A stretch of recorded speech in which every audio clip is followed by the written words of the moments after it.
گزرنے کے بعد حضرت آدم علیہ السلام کو جنت الفردوس میں من نہیں لگ رہا تھا، جی نہیں لگ رہا تھا، وہ چھڑا رہے تھے. اللہ تبارک و تعالیٰ نے حضرت آدم علیہ السلام کو کیا کیا؟ لگا دیا، سلا دیا، اور ان کے بائیں پسلی کے اوپری حصہ سے حضرت حوا علیہ السلام کو پیدا کیا. حضرت حوا علیہ السلام کو پیدا کرنے کے بعد حضرت حوا کو ایک چادر میں ڈھانپ دیا، ان کو پردے میں کر دیا. پھر حضرت آدم علیہ السلام اٹھے، دیکھا کہ میرے سامنے ایک حسین عورت، ایک خوبصورت دلہن، ایک بیوٹیفل گرل، ایک سندر لڑکی میرے سامنے ہے. حضرت آدم علیہ السلام کا دل لچا اور ان کو چھونا چاہا. اللہ تبارک و تعالیٰ نے کہا کہ تم اسے نہیں چھو سکتے، تمہیں چھونے کا حق نہیں ہے جب تک تم اس سے نکاح نہ کرو. پھر حضرت آدم علیہ السلام کا نکاح حضرت حوا علیہ السلام سے ہوا. وہ نکاح خود اللہ رب العزت نے پڑھا. چونکہ ہمارا تعلق حضرت آدم علیہ السلام سے ہے اور ہمارے اعمال کا بھی تعلق کسی نہ کسی انبیاء کرام سے ہے، میں وہ بتانا چاہتا ہوں. بہرحال اس کے بعد نکاح ہونے کے بعد جب مہر کا جو سلسلہ معلوم ہوا، اللہ نے حضرت آدم علیہ السلام کو کہا کہ اب تم اس کا حق مہر ادا کرو. حضرت آدم علیہ السلام نے کہا کہ اللہ میں مہر کیا ادا کروں، کس چیز کی ادا کروں، کیا ہے میرے پاس؟ اللہ تبارک و تعالیٰ نے ارشاد فرمایا کہ تم میرے پیارے کرنے والے آقا محمد رسول اللہ صلی اللہ علیہ وسلم پر 3 بار درود شریف پڑھو. کیا پڑھو؟ 3 بار درود شریف پڑھو. حضرت آدم علیہ السلام 3 بار درود شریف پڑھے. ان کا کیا ہوا؟ 3 بار درود شریف پڑھنا ہی کیا تھا؟ حق مہر تھا. اس کے بعد اللہ تبارک و تعالیٰ نے یہ صاف فرما دیا کلوا واشربوا ہنیئا مریا کہ جاؤ کھاؤ پیو عیش کرو. اس کے بعد لیکن ایک چیز کی شرط لگا وَلَا تَقْرَبَا هَٰذِهِ الشَّجَرَةَ. دیکھو آدم تم کس پودے، تم کس پیڑ، تم کس درخت کے قریب بھی مت جانا ورنہ تم جنت سے نکالے جاؤ. کیا ہوگا؟ ارے تم اس کے قریب بھی چلے گئے، تم نے اس کو استعمال کر لیا، چھو لیا تو تم جنت سے نکالے جاؤ گے، جنت سے تمہارا ایڈمیشن کینسل کر دیا جائے گا.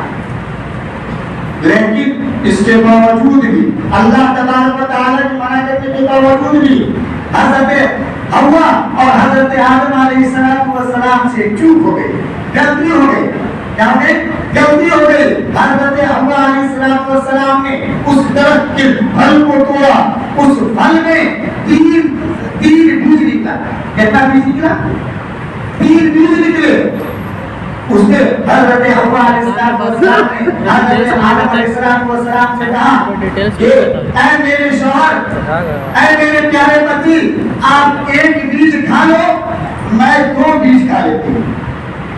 آپ 1 بیج کھا لو، میں 2 بیج کھا لیتی ہوں. گویا کہ حضرت آدم علیہ السلام نے جو بیج کھایا اس میں نہ خون تھا نہ پانی، اس میں نہ خون تھا نہ پانی تھا. لیکن 2 بیج کو حضرت حوا علیہ السلام نے کھایا. اس نے ایک میں خون تھا اور دوسرے میں پانی تھی. اس لیے آپ حضرات دیکھتے ہوں گے کہ اللہ تبارک و تعالیٰ نے عورتوں پر جو چیزیں مسلط کی ہے، جیسے کہ رونا. آپ عورتوں کے اندر یہ خاصیت دیکھیں گے کہ بات میں تھوڑی سی بات عورتیں کیا کرتی ہے، آنسو کا دریا بہانے لگتی ہیں، نہریں جاری ہو جاتی ہیں، کنارے بن جاتے ہیں، تالاب بن جاتے ہیں. تو میرے دوستو یہ اللہ کی قدرت ہے. حضرت حوا علیہ السلام پر کیا ہوا اللہ کی طرف سے یہ مسلط کیا ہوا ایک نعمت ہے. اسی طرح جب عورتوں کے پچھلے حصے تک کوئی بات پہنچیں گے تو اس میں ماہواری کا سسٹم نظر آتا ہے. کیا نظر آتا ہے؟ حیض کا سسٹم، وہ گندا خون جس سے عورتیں ماہانہ میں ناپاک ہو جایا کرتی ہیں. یہ بھی اللہ تبارک و تعالیٰ کا قدرت ہے، مسلط کرتا ہے، نعمت ہے، کیونکہ وہ خون آج ناپاک خون ہے، لیکن جب ایک عورت حمل سے ہوتی ہے، پریگننٹ ہوتی ہے، اس کے بعد وہ خون کے ذریعہ وہی خون بچے کی طرف منتقل کیا جاتا ہے، اور اسی خون کے ذریعہ ایک بچے کو صحیح صاف تیار اللہ تبارک و تعالیٰ تیار کرتا ہے۔ خدا کی قسم وہی خون ہے جس سے اللہ تبارک و تعالیٰ نے انبیاء کرام کو پیدا کیا، وہی خون ہے جس سے اللہ تبارک و تعالیٰ نے صحابہ کرام کو پیدا کیا، وہی خون ہے جس سے شہداء پیدا ہوئے، جس سے انبیاء پیدا ہوئے، جس سے علماء کرام پیدا ہوئے، جس سے ولی اللہ پیدا ہوئے، جس سے ہم سب پیدا کہ اللہ تبارک و تعالیٰ کی طرف سے دیا ہوا ایک تحفہ ہے، گاڈ گفٹ ہے کہ جو عورتوں پر مسلط کیا گیا ہے۔ بہرحال میرے دوستو، میں اس طرف اتنا دور نہیں جانا چاہ رہا تھا، وقت ہو چکا ہے، مجھے نماز کی طرف آنا ہے۔ بہرحال حضرت آدم علیہ السلام، حضرت حوا علیہ السلام غلطی کر بیٹھی، گستاخی ہو گئی، اللہ تبارک و تعالیٰ نے جو سزا بتلایا تھا کہ اگر تم اس کے قریب جاؤ گے تو تمہارا جنت سے ایڈمیشن ختم کر دیا جائے گا، کینسل کر دیا جائے گا، تمہیں جنت سے نکال دیا جائے گا، اور یہی حال ہوا کہ حضرت آدم علیہ السلام اور حضرت حوا علیہ السلام سے جنت کی ساری نعمتیں چھین لی گئی، جنت کی ساری لباسیں دھیرے دھیرے اترنے لگی۔ جب جنت سے باہر نکل گئے وہ لوگ اتنا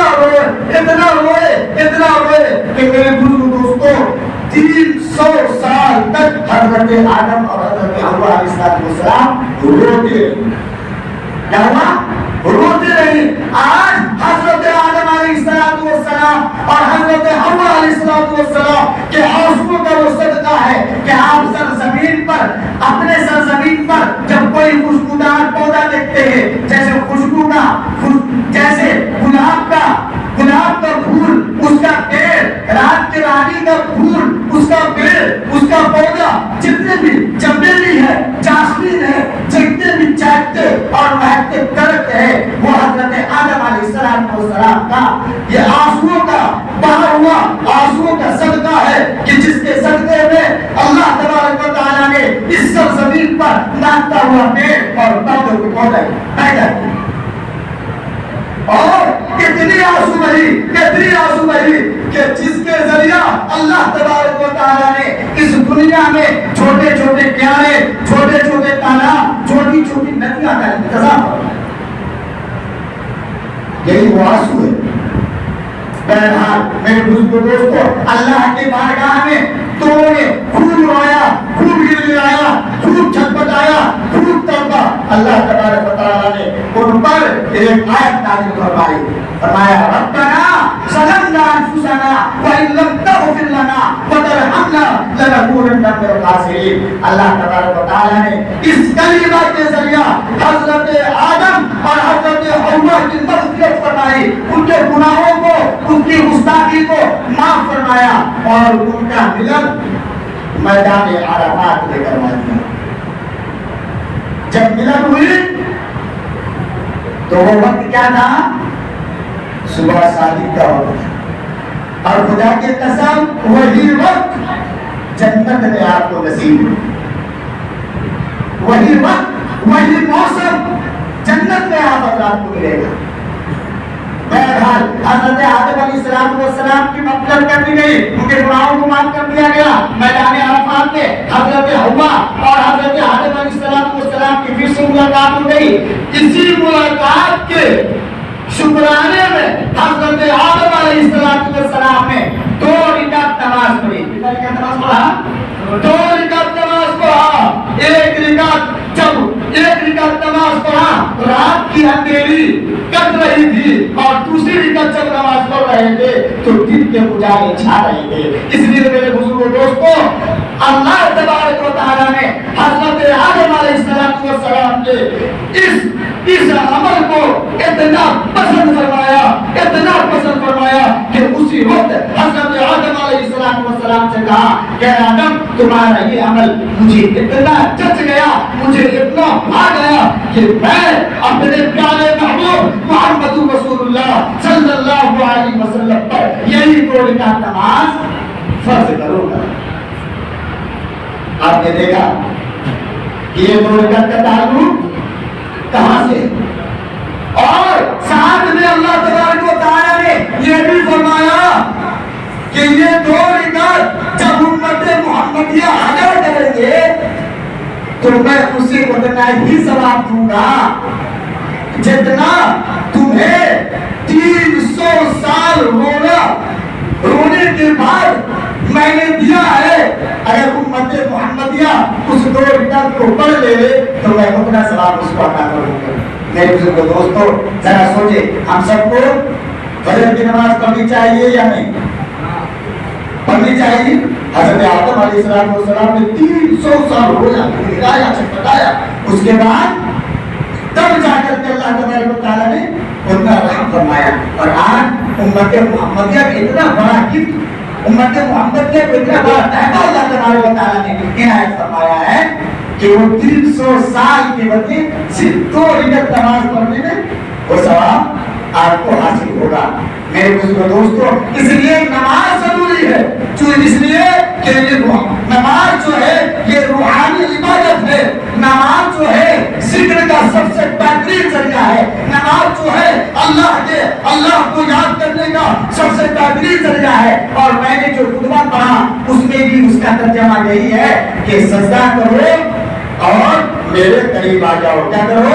سجدہ کرو اور میرے قریب آ جاؤ. میرے بزرگ دوستوں قسم خدا کی اللہ کے پیارے محبوب محمد رسول اللہ صلی اللہ علیہ وسلم نے نماز کے تعلق سے یہ ارشاد فرمایا کہ جو نمازی ہوگا کل قیامت کے دن اس کا حشر انبیاء کرام کے ساتھ ہوگا, شہداء کے ساتھ ہوگا, مدبر کے ساتھ ہوگا, مفکر کے ساتھ ہوگا.